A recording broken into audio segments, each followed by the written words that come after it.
Hello everyone, कैसे हो आप सभी। आई होप कि आप सभी लोग बढ़िया होंगे। सो दोस्तों, आप में से बहुत सारे लोगों की डिमांड थी कि सर रिजल्ट पे वीडियो बनाइए, कट ऑफ कितना जाएगा इसके बारे में वीडियो बनाइए। तो आप लोगों की डिमांड पर आज मैं ये वीडियो लेकर आया हूँ और इस वीडियो में हम इन 3 टॉपिक्स पर बात करने वाले हैं। पहला कि जो हमारा कट ऑफ है, सेकंड जो हमारा टॉपिक है वो आंसर की है।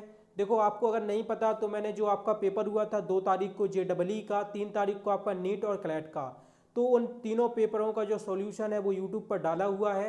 JEE और जो नीट का पेपर है वो आपको वीडियो के फॉर्म में मिल जाएगा, उसका सॉल्यूशन यूट्यूब पर डाला हुआ है। और जो क्लैट का पेपर है उसका पूरा सॉल्यूशन हमारी वेबसाइट पर डाला हुआ है। वेबसाइट का लिंक आपको स्क्रीन पर दिख रहा होगा, वेबसाइट की लिंक डिस्क्रिप्शन बॉक्स में भी है। तो इस वीडियो को देखने के बाद आप क्लैट का सॉल्यूशन है वो देख सकते हो। दोस्तों, इस परीक्षा का जो कट ऑफ होता है वो डायरेक्ट डिपेंड करता है आपका पेपर पर। यानी कि अगर पेपर इजी होगा तो कट ऑफ हाई जाएगा, पेपर अगर हार्ड होगा तो कट ऑफ है आपका लो जाएगा। तो पहले हम थोड़ा पेपर के बारे में डिस्कस कर लेते हैं, क्योंकि हमारा पेपर डिस्कशन पर कोई भी वीडियो है वो नहीं आया है। तो इसी वीडियो में हम थोड़ा सा डिस्कशन कर लेते हैं। तो देखो, जो JEE का पेपर था वो बहुत सिंपल था, ज़्यादा टफ पेपर नहीं था। अगर आपने अच्छे से प्रिपरेशन की होती तो आपसे पेपर है वो बन जाता। और जो फिजिक्स के उसमें क्वेश्चन आए थे, विद्युत जो चैप्टर है क्लास 10th का इलेक्ट्रिसिटी, उसके सारे क्वेश्चन हमने अपने कोर्स में कराए हुए थे और आपको काफ़ी जगह हमने वो क्वेश्चन पढ़ाए हुए थे, वही क्वेश्चन उसमें पूछे गए।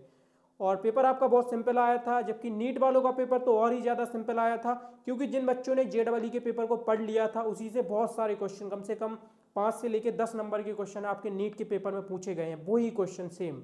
तो ये तो पेपर वालों की गलती है कि उन्होंने JEE में पहले जो क्वेश्चन दिए एक दिन पहले, वही वापस से नीट में दे दिए।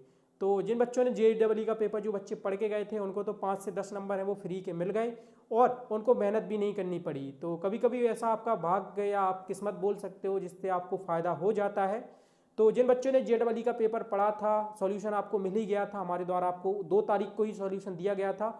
तो जो बच्चे 2 तारीख का पेपर पढ़ के गए थे उनको 3 तारीख को 5 से 10 नंबर है उनके वो एक्स्ट्रा आएंगे। ओवरऑल जो तीनों पेपर थे आपके वो ठीक थे, ज़्यादा हार्ड नहीं थे, मतलब मीडियम थे, ना ज़्यादा ईजी थे ना हार्ड थे, मीडियम थे। और जो क्लैट का पेपर था वो तो इस साल पूरा ही चेंज आया। उसमें देखो, आपकी इंग्लिश भी आई, आपकी मैथ्स भी आई, सोशल स्टडी आई और GK भी आई। तो इस बार उन्होंने सिलेबस है उसको चेंज कर दिया है, पहले इसका सिलेबस ऐसा नहीं आता था। बहुत सारे बच्चे मुझसे भी बोल रहे थे कि सर आपने गलत सिलेबस बताया है। तो देखो, जो पहले सिलेबस आता था मैंने वो ही आपके साथ शेयर किया था। बट अब इस बार उन्होंने सिलेबस चेंज कर दिया और उन लोगों ने पहले से बताया भी नहीं कि इसका सिलेबस है वो चेंज हुआ है। तो ये तो हम विभाग की गलती मान सकते हैं, MPSOS की गलती ही मानेंगे कि उसने सिलेबस चेंज कर दिया और कोई भी इंफॉर्मेशन बच्चों को नहीं दी। सो गाइस, अब हम बात कर लेते हैं कट ऑफ के बारे में। तो देखो, हम लोगों ने काफ़ी रिसर्च की, पिछले सालों के भी हमने रिजल्ट देखे हुए हैं और उसके अकॉर्डिंग हम यहाँ पे आपको कट ऑफ बता रहे हैं। और आप गारंटी मान लीजिए कि इतना ही कट ऑफ इस बार जो परीक्षा का है वो जाएगा। तो चलिए मैं आपको बता देता हूँ, थोड़ा बहुत देखो आगे पीछे हो सकता है, 100% तो करेक्ट हम नहीं बता सकते। तो जो जनरल कैटेगरी का कट ऑफ इस बार जाएगा, अगर मान लो आप जनरल कैटेगरी से हो, ठीक है, तो आपको कम से कम इस परीक्षा को पास करने के लिए 55 नंबर चाहिए होंगे। और जो मैं ये नंबर बता रहा हूँ ये 100 में से हैं, 150 में से हम नहीं जोड़ रहे हैं, सिर्फ पेपर में, पेपर 100 नंबर का हुआ था तो उसमें से हम बता रहे हैं। ठीक है, तो जनरल कैटेगरी के 55 नंबर चाहिए होंगे। मान लीजिए आप OBC से हैं तो थोड़ा सा और कम कर दीजिए, 53। और अगर आप SC ST से हैं, ठीक है, तो आपको कम से कम 51 नंबर है वो इस परीक्षा के लिए चाहिए होंगे। और ये तीनों के लिए है, आपका JEE के लिए, नीट के लिए और जो क्लैट का एग्जाम हुआ है उन तीनों के लिए। और ध्यान रखना, मैं इसमें परसेंटेज ऐड नहीं कर रहा हूँ आपकी क्लास 10th की, ठीक है, इसमें मैं आपका जो रिजल्ट बता रहा हूँ वो 100 नंबर का बता रहा हूँ।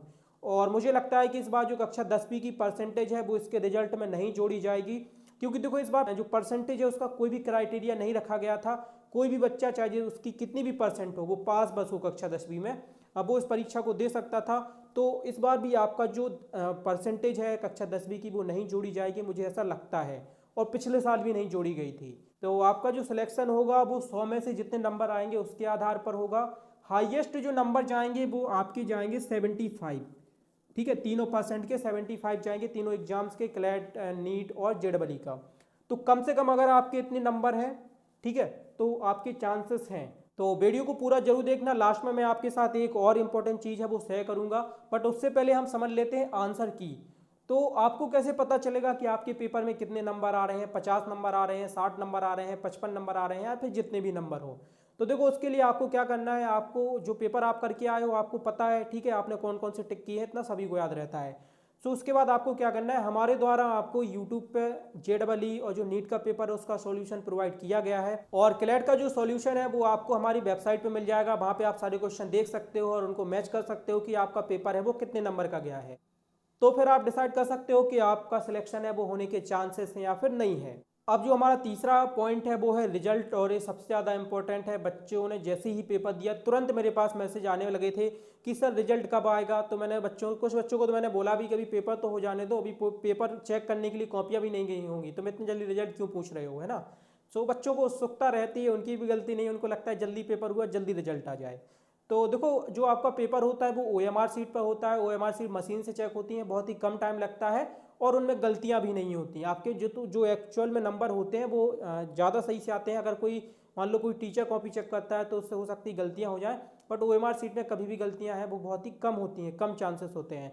तो आपका रिजल्ट है वो जल्दी कॉपियाँ चेक हो जाएंगी तो जल्दी रिजल्ट आ जाएगा। मैं आपको यहाँ पे देखो अभी ऑफिशियल अपडेट तो कोई रिजल्ट का नहीं आया, लेकिन मैं अपने एक्सपीरियंस से आपको एक एक्सपेक्टेड डेट बता देता हूँ। तो देखो जो आपका रिजल्ट है वो आएगा अगस्त के फर्स्ट वीक में, ठीक है। मतलब कि आपका जो रिजल्ट है वो 1 से लेके 10 अगस्त के बीच में आएगा। इसके बीच में आप अपना रिजल्ट है वो देख सकते हो। और रिजल्ट को कैसे देखना है, किस वेबसाइट पे जाना है, क्या क्या जानकारी डालनी होती है, उसके बारे में अगर आप जानना चाहते हो तो हमारी वेबसाइट पे एक पूरा आर्टिकल है, इसके ऊपर लिखा गया है। उसका लिंक भी आपको इस वीडियो के नीचे डिस्क्रिप्शन बॉक्स में मिल जाएगा, उसको आप जरूर पढ़ लेना, वहाँ से आपको पता चल जाएगा रिजल्ट कैसे देखना है।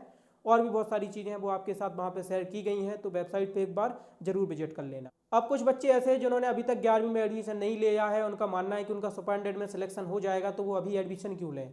तो देखो मैं आपको यहाँ पे एक बात क्लियर कर दूँ, अगर आपका कुछ ऐसा है कि आप चाह रहे हो कि अभी तक आपने 11वीं में एडमिशन नहीं लिया है अपने यहाँ के लोकल किसी स्कूल में, और आप सोच रहे हो कि आपका सुपरिटेंडेंट में सिलेक्शन हो जाएगा तो आप वहीं पे एडमिशन लोगे, तो देखो आपका रिजल्ट की डेट ना निकल जाए, अच्छे जो स्कूल्स हैं उनमें आपका एडमिशन ना हो पाए, उससे बचने के लिए आप क्या कर सकते हो।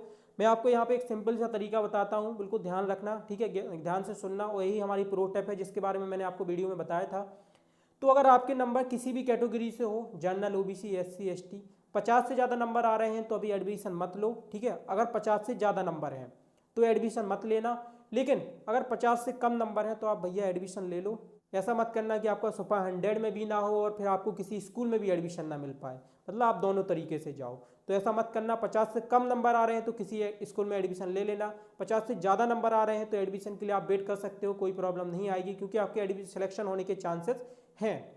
तो ज़्यादा पैसे नहीं लगते हैं किसी भी स्कूल में एडमिशन लेने के, मान लो 1-2 हज़ार रुपये लग रहे हैं, गवर्नमेंट स्कूल में एडमिशन ले लो, ठीक है।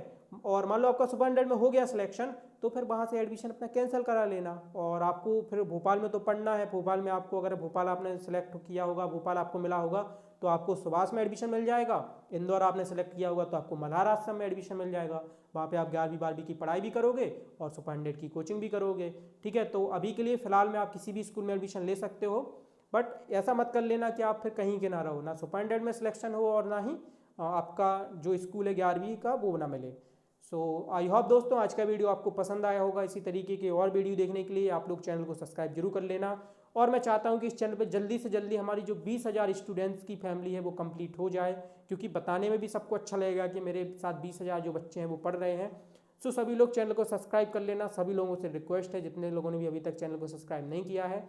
So thank you so much. अगर आपका कोई और डाउट हो तो आप इस वीडियो के नीचे कमेंट सेक्शन में पूछ सकते हो। Thank you so much, love you all.